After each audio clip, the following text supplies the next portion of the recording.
Good morning. I'm excited this morning. We're going to be beginning our new series on being transformed. And it's a great series that I believe will be beneficial to everyone. So I hope that you'll be back for it over the next 5 weeks. This week included, is the beginning of this series that'll bring some great transformation to your life. Encourage you to invite your friends, invite your family, invite your neighbors, invite everyone to come and to be a part of this. This week, it must be something in the water, because this week I started having all kinds of issues with my voice. And on Friday, I thought, oh man, I've only been doing this for 1 week, and I may already have to call Mark to fill in on Sunday. But here we are, and I'm going to try to control my voice a little bit, and hopefully we'll get through all this before the voice gives way. The Apostle Paul wrote to the church in Rome in Romans chapter 12, and he said, I urge you, therefore, brethren, by the mercies of God, to present your bodies as a living sacrifice, holy and acceptable to God, which is your reasonable act of service. And then he says, don't be conformed to this world, but instead be transformed. And here's the key to all of this: by the renewing of your mind. You see, real transformation in life happens inside of our mind. That's where it always starts. Some of you have found yourself in a position in your life that you're not happy with, and you want transformation. But if you really want that transformation, it all starts up here. And so over the next 4 weeks, this week, 5 weeks, including this week, we're going to be talking about mindset a lot.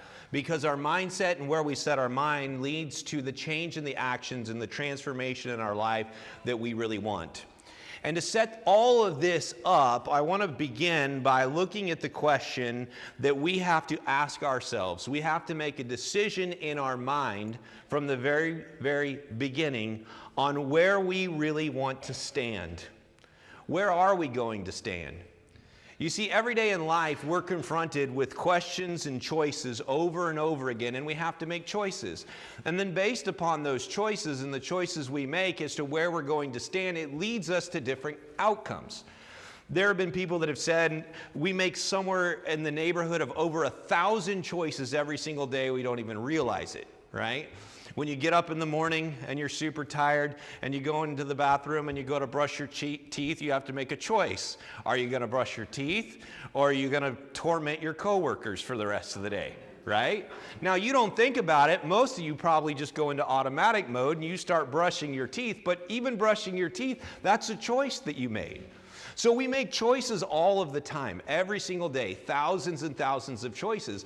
And the consequences of those choices we make and where we choose to stand with those choices is going to impact the entirety of our day, the entirety of our week, the entirety of our year, and ultimately the entirety of our life. And today we're going to be confronted with answering the question of the most important question, the most important choice that we have to make, which is choosing exactly where we're going to stand. Are we going to choose to stand on what God has set up and what God has established? Or are we going to choose to stand on something that man has set up? That's the fundamental question that we have to ask ourselves. Because God can't bring about the transformation in our life that He wants to bring about if we don't first make the choice to stand in the right place and to stand in His plan. Today we're going to be in the book of Daniel. So if you've got your Bibles with you, or if you've got it on your phone, just go over to Daniel. We're going to be in that book the entirety of the lesson, all the way up until the very end, and then I'm going to throw one little random outside of Daniel in there for you. But for the most part, you're going to be in the book of Daniel today. Daniel's one of my favorite books of the Bible. Daniel is one of those guys that's a prophet like Isaiah. Now, you remember last week we talked about the history of Israel, the northern kingdom, the 10 lost tribes gone off into captivity. The 2 southern nations, they had still hung tight for a while. That's where Isaiah was at. But you remember Isaiah's ministry. He went through that whole ministry saying, like, you guys are going to end up getting destroyed because you refuse to stand with God. But good news is a remnant's going to remain, and eventually it's going to be established, and God's great plan is finally going to eventually work itself out. But not until after you've had to suffer the consequences of choices that you've made, and you're going to have to go off into captivity. Well, that's where Daniel comes into place. Because in the book of Daniel, Daniel is one of those individuals. He was a young man that was carried off into captivity, and he's in Babylonian captivity, and he finds himself in a position and in a place where God is calling him to do something big. And in the book of Daniel, probably one of the most famous sections of Scripture from Daniel is in chapter 2. And it's there where King Nebuchadnezzar has this vision. He has a vision of a statue that's got all of these different parts to it. And in Daniel chapter 2, he had this vision. Nebuchadnezzar had this vision of this statue with all of these different parts to it. And he couldn't figure it out. He asked all the advisors he could find. They couldn't figure it out. And then finally he goes, oh, you know that young guy that's really smart that seems to have it all together? Let's talk to him. And so he brings Daniel in, and he tells Daniel his vision and his dream. And then Daniel reveals that vision to him.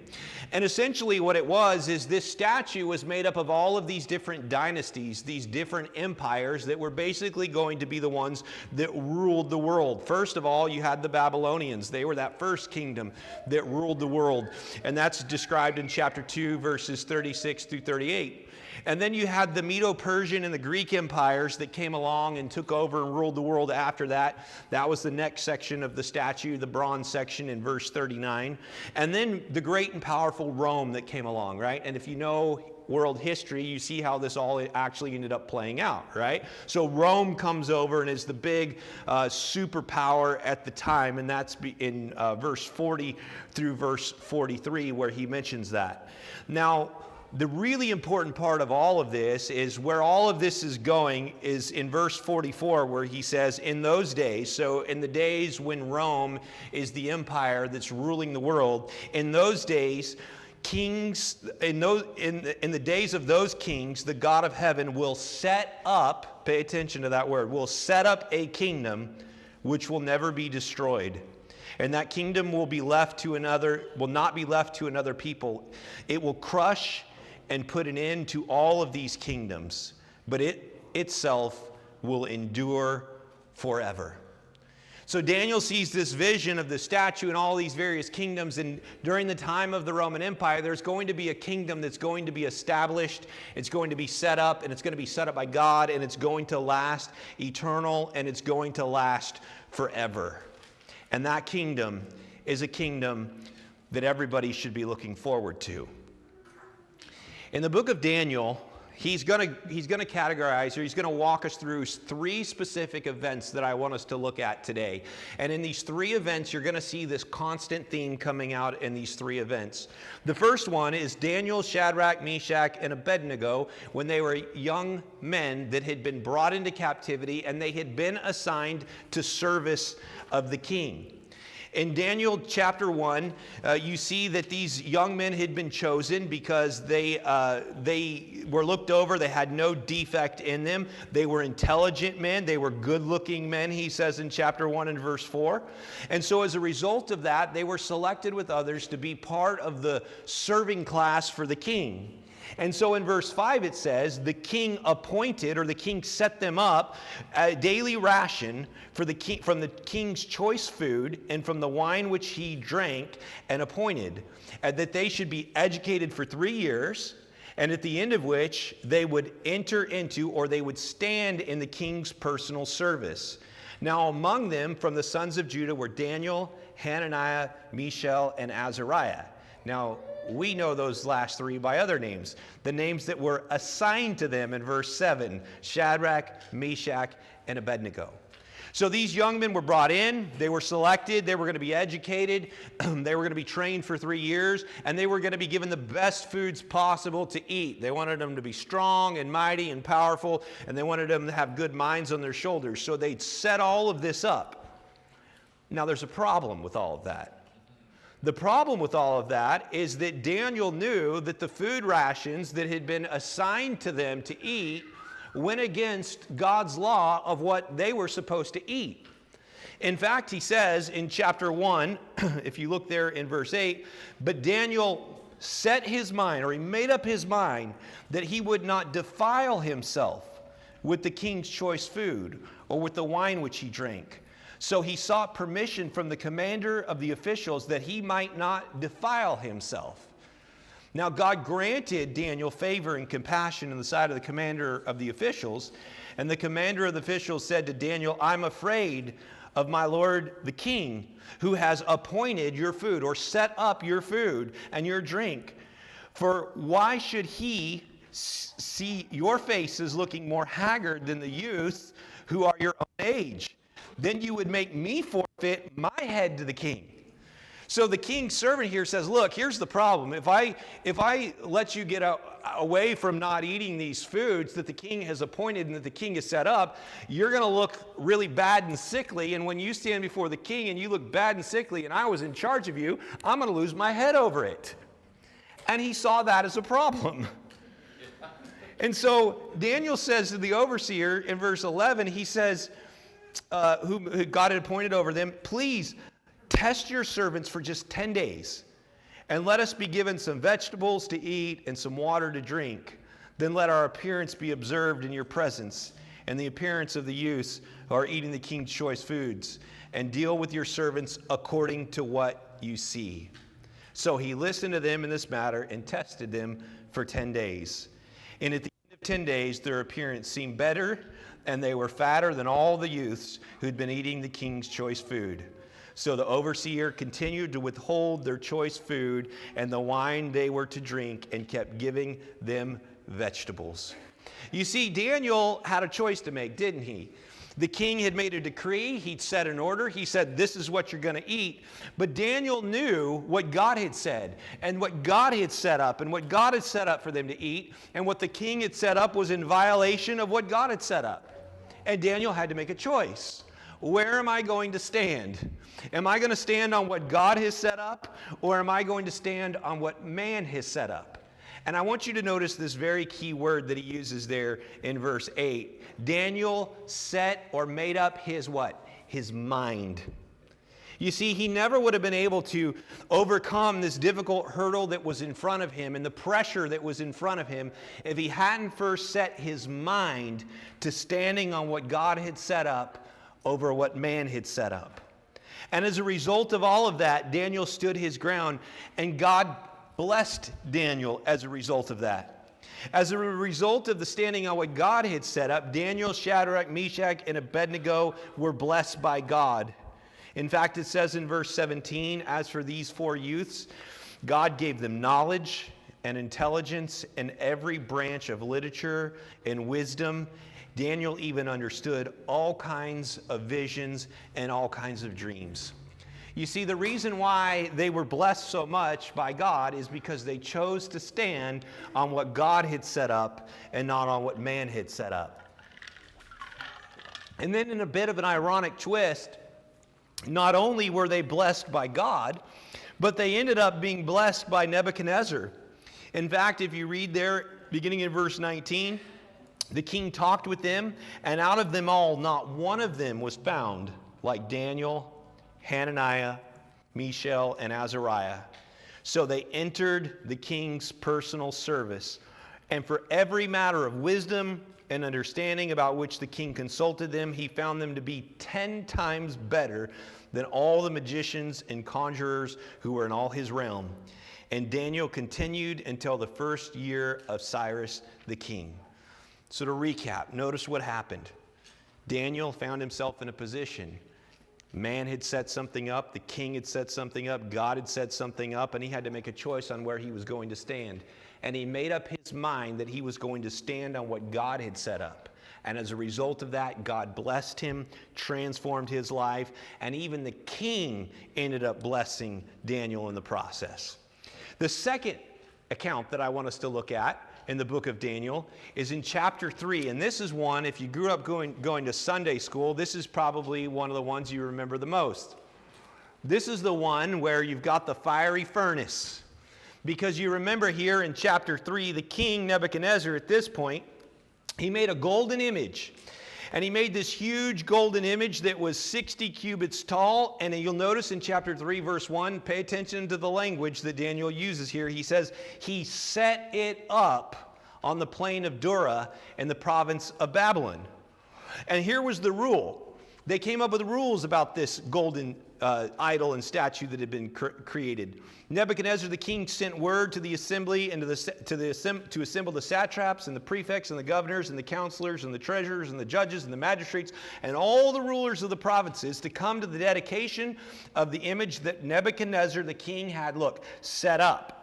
Then the satraps and the prefects and the governors and the counselors and the treasurers and the judges and the magistrates and all the rulers of the provinces were assembled for the dedication of the image that Nebuchadnezzar the king had set up, and they stood before the image that Nebuchadnezzar had set up.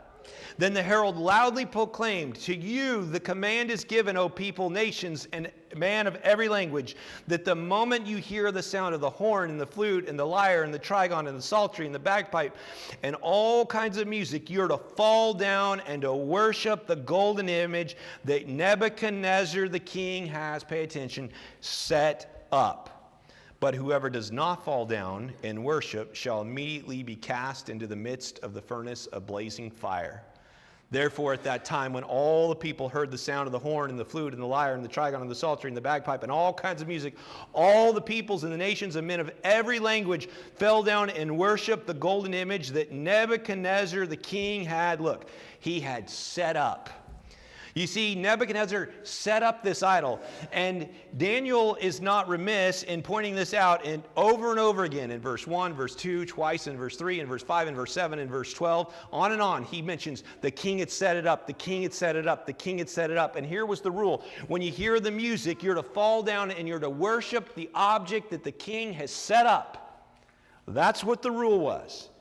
Now, this raised a little bit of a problem for Shadrach, Meshach, and Abednego, because they knew the Ten Commandments, and they knew that they were to worship the Lord God only. And God had already set that up. He had already decreed that long ago. And Shadrach, Meshach, and Abednego, if they were going to stand with what the king had set up, they would be standing against what God had set up. And they had to make a choice. What are they going to do? Are they going to stand on what God has set up, or are they going to stand on what man has set up? Well, Shadrach, Meshach, and Abednego refused to stand on what the king had set up, but instead chose to stand on what God had set up. Look at chapter 3 and verse 12. "There are certain Jews whom you appointed over the administration of the province of Babylon, namely Shadrach, Meshach, and Abednego. These men, O king, have not stood with you. They do not serve your gods or worship the golden image which you have," pay attention, "which you have set up." That was a problem. You go down to verse 16. "Shadrach, Meshach, and Abednego replied to the king who had told them, you got to fall down, you got to worship. I've set up these rules. This is the way it is." Shadrach, Meshach, and Abednego replied to the king, "O Nebuchadnezzar, we do not need to give you an answer concerning this matter. If it be so, our God whom we serve is able to deliver us from the furnace of blazing fire, and he will deliver us out of your hand, O king. But even if he does not, let it be known to you, O king, that we are not going to serve your gods or worship the golden image that you have set up." You see, King Nebuchadnezzar had threatened them. He said, if you don't do what I'm telling you to do, if you don't worship what I've set up, you're going to get thrown into a furnace of blazing fire and you're going to lose your life. And Shadrach, Meshach, and Abednego had a choice to make. Are we going to get tossed into the fiery furnace by not standing on what the king has set up and by standing on what God has set up? Or are we going to choose to stand against God and not get thrown into the fiery furnace? And you see, they'd already made their mind up, hadn't they? They said, we're not even going to answer you that. We're not going to do it. And here's the thing, God's going to deliver us, and if he doesn't deliver us, we're still not going to bow down, and we're still not going to serve your God. And as you can imagine, Nebuchadnezzar was not too happy about this. And as a result of that, Nebuchadnezzar had Shadrach, Meshach, and Abednego thrown into the furnace of blazing fire. But you remember, God did deliver, didn't he? When Shadrach, Meshach, and Abednego chose to stand with God, even though they were thrown into the furnace of blazing fire, they were just fine. And God had protected them. He had sent them the protection that they needed. And you'll notice in verse 24, Nebuchadnezzar the king was astounded and stood up in haste. And he said to the high officials, "Was it not 3 men we cast bound into the midst of fire?" They replied to the king, "Certainly, O king." And he said, "Look, I see 4 men loosed and walking about in the midst of the fire without harm. And the appearance of the 4th is like a son of the gods." You see, God had sent his protection. Why? Because Shadrach, Meshach, and Abednego had made up their minds and made the decision that they were going to stand on what God had set up and not on what man had set up. And as a result of that, God blessed them. Look at chapter 3, verse 26. Then Nebuchadnezzar came near to the door of the furnace of blazing fire, and he responded and said, "Shadrach, Meshach, and Abednego, come out, you servants of the Most High God, and come here." Then Shadrach, Meshach, and Abednego came out of the midst of the fire. The satraps, the prefects, the governors, the king's high officials gathered around and saw in regard to these men that the fire had no effect on the bodies of these men, nor was a hair of their heads singed, nor were their trousers damaged, nor had the smell of fire even come upon them. You see, when they chose to stand on what God set up, God blessed them. And not only that, but you'll notice that even the king ends up blessing them. In verse 30 says, "Then the king caused Shadrach, Meshach, and Abednego to prosper in the province of Babylon." You see, once again, they had a choice to make. The king, the most powerful man in the world at the time, had set up laws and set up these rules, but they went against the rules and the laws that God had set up, and they had to make a choice. Where are we going to stand? Are we going to stand on what man has set up, or are we going to stand on what God has set up? And because of their choice of choosing to stand on what God had set up, God blessed them, and they were blessed in their life. The third account that I want us to look at in the book of Daniel is another account that if you were a child that grew up going to Sunday school, you probably remember the great story of Daniel in the what? In the lion's den, right? I still remember the felt boards. Anybody remember the felt boards with the little cover that went over Daniel's lion's den? That great story comes from this same book and this same scenario. Now the king has changed. It's now King Darius. Remember, God had talked about kingdoms were going to change and things were going to shift, and they had to remain faithful through all of it and just serve him and stand on what he'd set up. Well, here's a new king. King Darius comes along.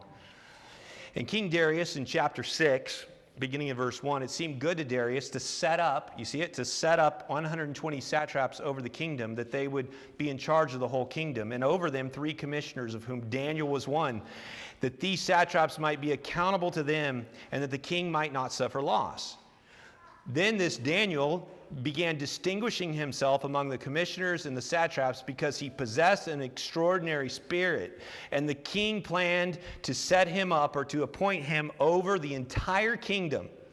Then the commissioners and the satraps began trying to find a ground of accusation against Daniel in regard to government affairs, but they could find no grounds of accusation or evidence of corruption, inasmuch as he was faithful, and no negligence or corruption was to be found inside of him. You see, Darius had decided, I'm going to appoint these 120 men to help govern the regions, and Daniel just stood out so much, he made plans like, I'm going to take Daniel, I'm going to make him the head over all of them. And you can probably imagine how that went, right?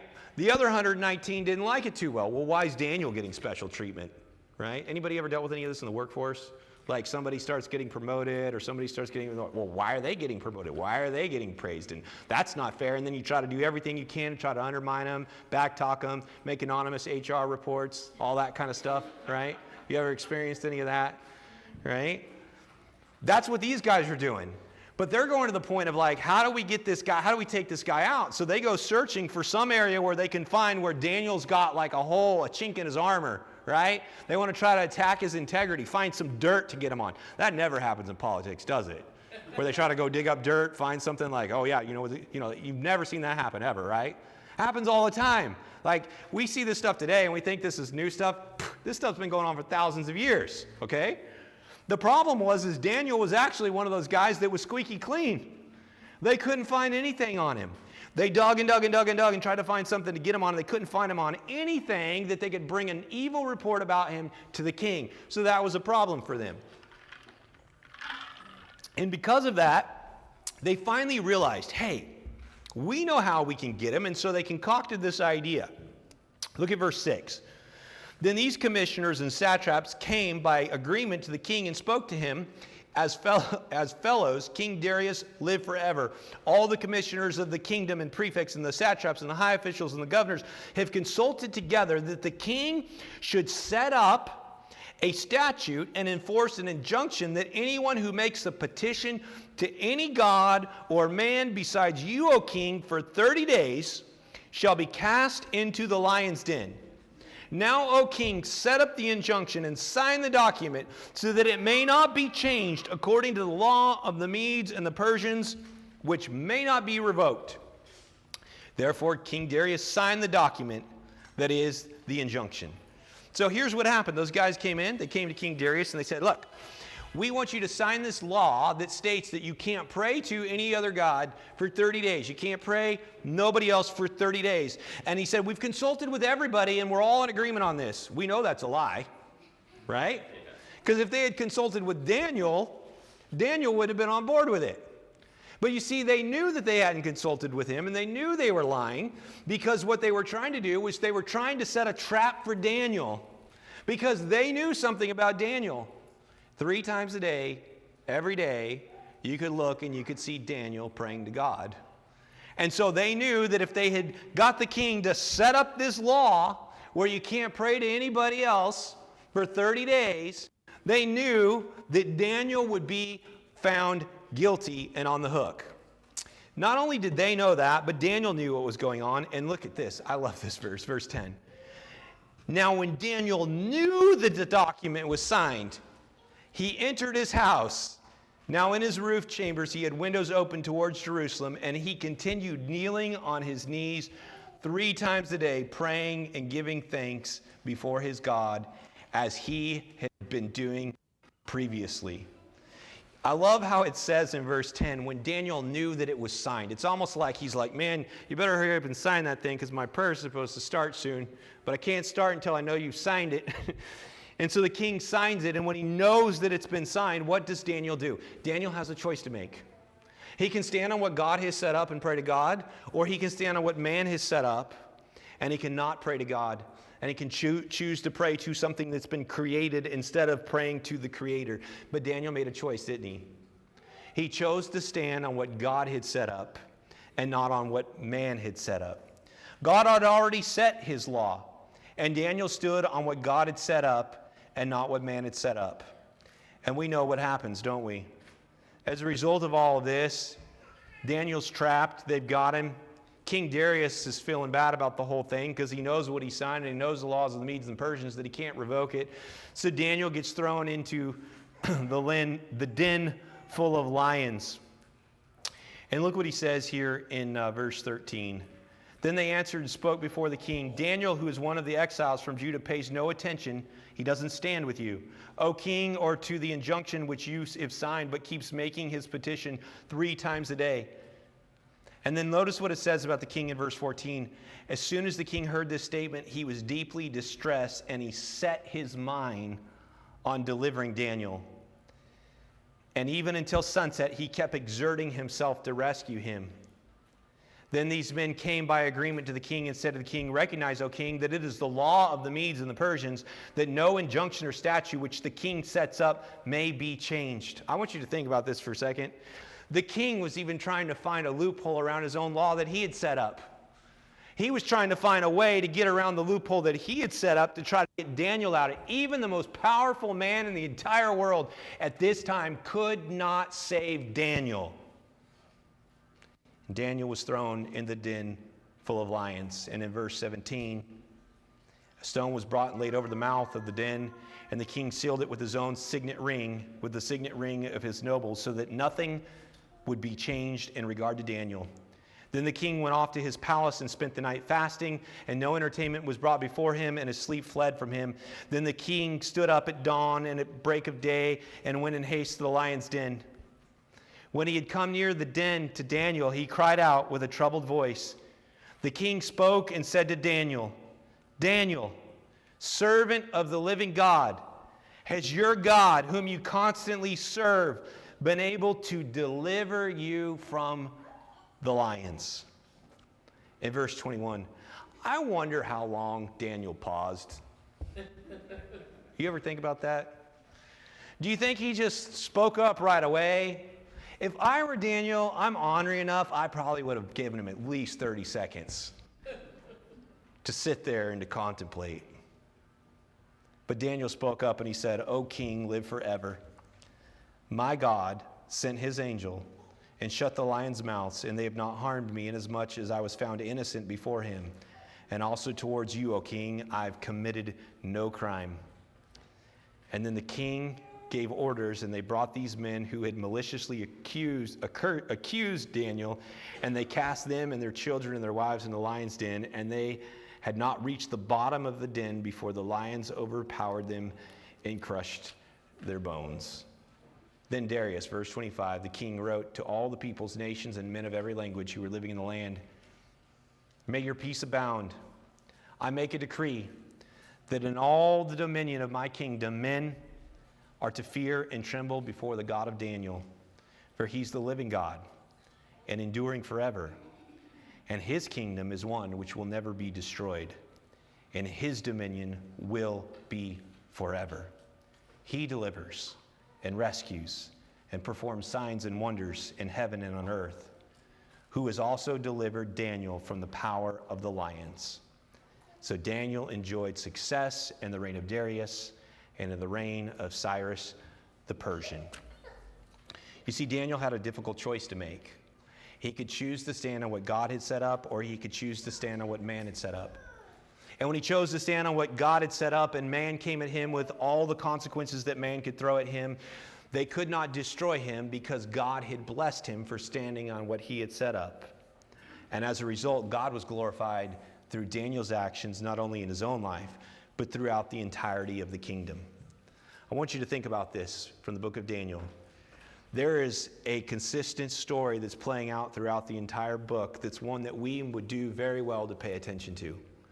As we go about in life, we're going to be constantly confronted with choices where we're going to have to choose between standing on what man has set up or choosing on what God has set up. And sometimes it's really hard. And sometimes it's really difficult. And sometimes there's severe consequences from man that he throws at us if we choose not to stand on what they set up and instead stand on what God sets up. But listen, if we've learned anything from Daniel, it's this: you should always choose to stand with God. Amen. Because he is sovereign. And king and men and their laws, they will come and go, but God's will last forever. We have to make a choice in our life. We're constantly confronted with choices and decisions. And if we want a transformed life, if we want a life where God can transform us into his marvelous light, into everything that he wants us to be, we have to make the choice in our mind to stand with what God wants for us in our life instead of standing on what man wants. You see, man constantly sets up laws, and they often fly in the face of what God has already set up, and we have to choose. Where are we going to stand? Are we going to stand on what God has set up, or are we going to stand on what man has set up? I mentioned it in the Young Professionals class this morning that Daniel is one of my favorite books. And some of my favorite parts of it are actually in the latter part of the book. See, everybody knows about Shadrach, Meshach, and Abednego. We know about Daniel in the lion's den. But the vast majority of the book is actually in chapter 7 and following. And the reason why we don't know a whole lot about it is because it gets into that like visionary apocalyptic stuff, that stuff that scares us to death, so we just kind of pretend like it doesn't exist, right? That's what most of it's made up of. And I got to tell you a little secret about all of that. And it's not really a secret because Daniel says it as you read through the book. Daniel's constantly seeing these crazy visions, and he doesn't understand what's going on. In fact, he says that it's making him sick. In chapter 7, verse 15, and verse 28, chapter 8, verse 15, and verse 27, chapter 12, and verse 8. Like, he's seeing all these visions, and he doesn't understand what's happening, and it's making him sick. In fact, on numerous occasions, Daniel says to God, I don't understand this. What am I writing? And essentially what God says is, Daniel, you just be quiet and write it. It's okay. And he keeps writing, right? Even Daniel didn't fully comprehend or understand what he was saying and what he was seeing and what he was writing. But the lesson of all of that, and the part of the vision that was revealed to Daniel, the real answer that was given to him about all of those visions, the most important part and the lesson for you and I today is found in chapter 12 and verse 9. And it's where he says this. He said, "Go your way, Daniel. For these words are concealed and sealed up until the end of time. Many will be purged, purified, refined, but the wicked will act wickedly, and none of the wicked will understand. But those who have insight will understand. From the time that the regular sacrifice is abolished and the abomination of desolation is set up, there will be 1,290 days. How blessed is he who keeps waiting and attains to the 1,335 days. Now listen to verse 13. But as for you, go your way to the very end.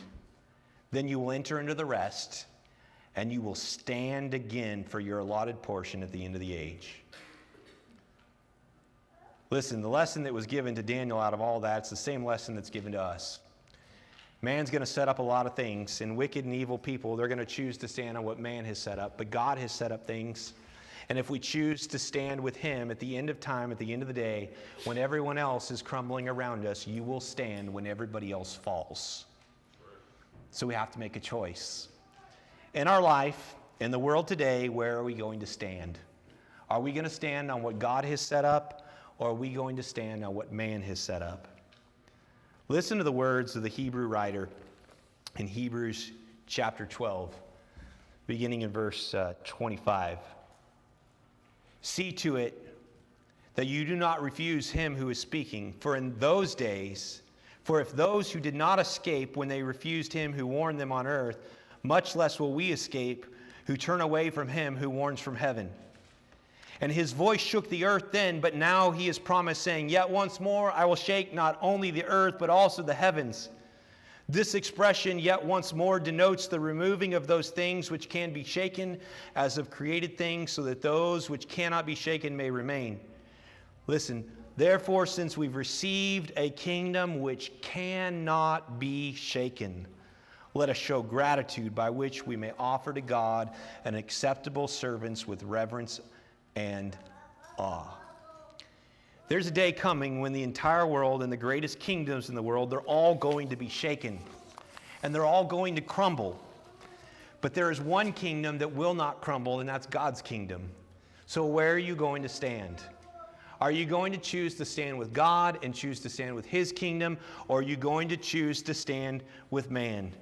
The challenge for you today is this. You need to decide this week. You really need to decide where you're going to stand.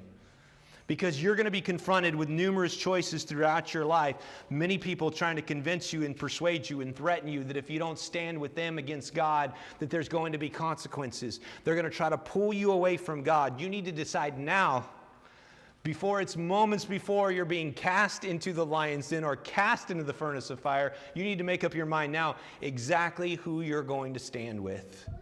Listen, you're never going to have the transformed life that God wants you to have if you don't choose to stand with him. Maybe you're here today and maybe you're not a child of God. You're not part of his kingdom that's going to stand forever. You have an opportunity to do that today. Coming forward, confessing Jesus as Lord, turning your life over to him, being buried in the waters of baptism. You have that opportunity. Or maybe you are a child of God, but you haven't been standing with him. You've been standing on what man has set up instead of what God has set up, and you need prayers for strength. We can help you with that if you come forward now while we stand and while we sing.